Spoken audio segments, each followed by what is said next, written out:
أعوذ بالله من الشيطان الرجيم. بسم الله الرحمن الرحيم. الرحمن علم القرآن خلق الإنسان علمه البيان.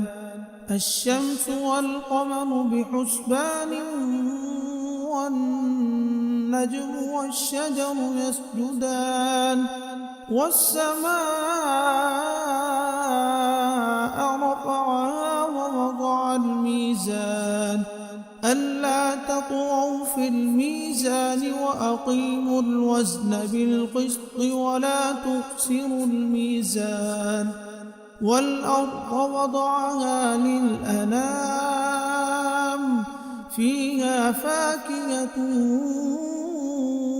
والنخل ذات الأكمام والحب ذو العصف والريحان فبأي آلاء ربكما تكذبان. خلق الإنسان من صلصال كالفخار وخلق الجان من مارج من نار فبأي آلاء ربكما تكذبان. رب المشرقين ورب المغربين فبأي آلاء ربكما تكذبان. مرج البحرين يلتقيان بينهما برزخ لا يبغيان فبأي آلاء ربكما تكذبان. يخرج منهما اللؤلؤ والمرجان فبأي آلاء ربكما تكذبان.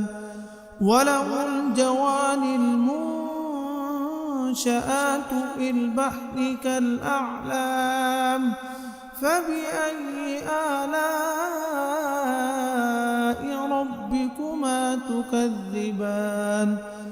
كل من عليها فان ويبقى وجه ربك ذو الجلال والإكرام فبأي آلاء ربكما تكذبان.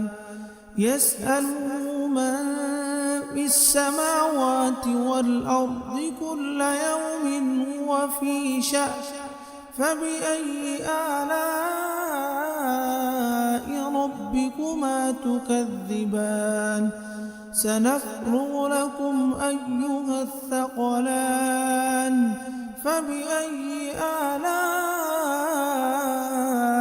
ربكما تكذبان. يا معشر الجن والإنس إن استطعتم أن تنفذوا من أقطار السماوات والأرض فانفذوا لا تنفذون إلا بسلطان فبأي آلاء ربكما تكذبان. يرسل عليكما شواظ من نار ونحاس فلا تنتصران فبأي آلاء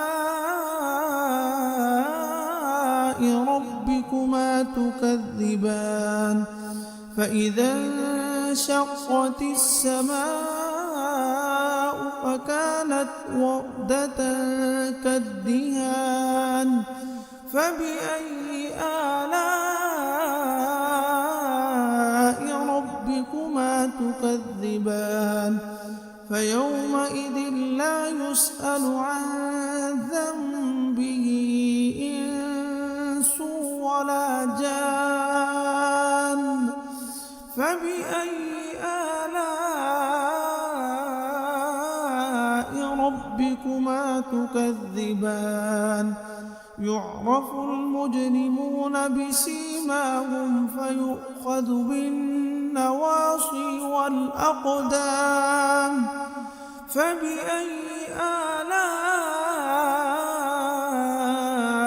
ربكما تكذبان هذه جهنم التي يكذب بها المجرمون يطوفون بينها وبين حميم آن فبأي آلاء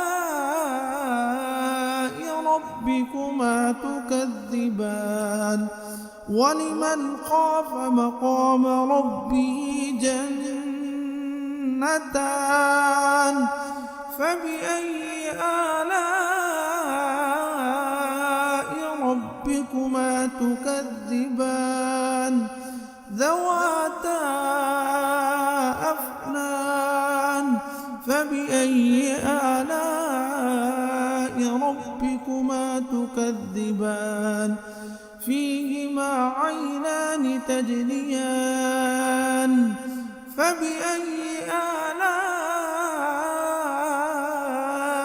ربكما تكذبان فيهما من كل فاكهة زوجان فبأي آلاء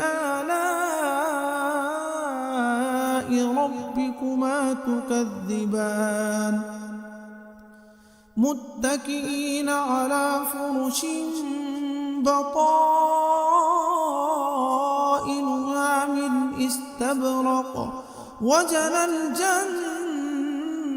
الجنتين دان فبأي آلاء ربكما تكذبان فيهن قاصرات الطرف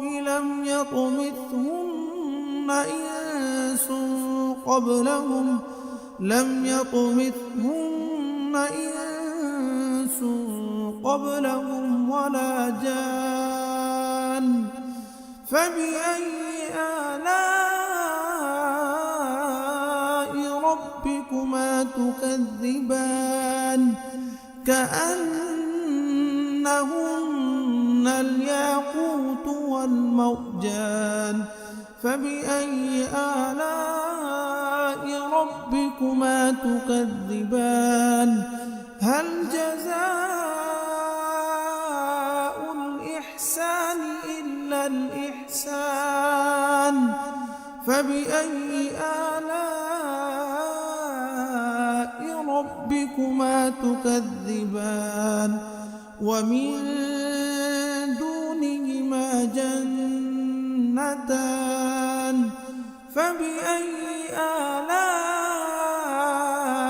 ربكما تكذبان مدهامتان فبأي آلاء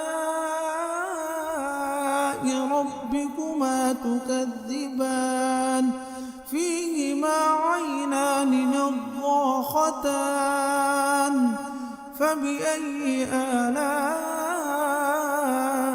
ربكما تكذبان فيهما فاكهة ونخل ورمان فبأي آلاء ربكما تكذبان فيهن خيرات حسان فبأي آلاء ربكما تكذبان حور مقصورات في الخيام فبأي آلاء ربكما تكذبان لم يطمثهن إنس قبلهم ولا جان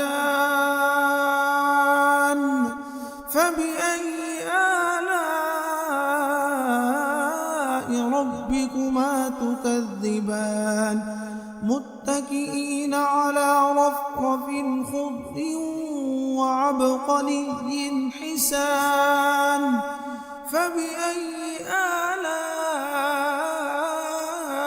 ربكما تكذبان تبارك اسم ربك ذي الجلال والإكرام